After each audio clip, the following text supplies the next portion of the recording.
నీకు తెలియదు ఆయన మాట్లాడినట్టు.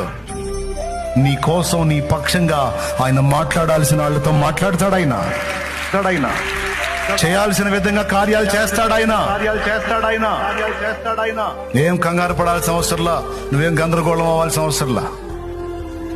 ఎవరితో మాట్లాడితే నీకు మేలు కలిగిద్దో, ఎవరితో మాట్లాడితే కార్యాలు జరుగుతాయో, మాట్లాడాల్సిన వాళ్లతో ఆయనే మాట్లాడుతాడు.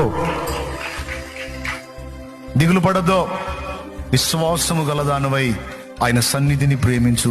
విశ్వాసము గలవాడవై ఆయన సన్నిధికి చేరి నీ బాధ, గోడు, వేదన అంతా చెప్పు చెప్పు చెప్పు. మనుషులకు చెబితే ఓసారి వింటారు, రెండోసారి చెబితే ఈ మనిషి కనబడితే మైండ్ తింటున్నాడు రా అనుకుంటారు. 10 మంది దగ్గరికి వెళ్ళి నీ బాధ 10 సార్లు 10 మందికి చెప్పుకునే కంటే ఆ 10 సార్లు ఒక్క దేవుడు, నీ ప్రభు అయిన యేసు దగ్గరికి వెళ్ళి చెప్పుకోపో 10 సార్లు.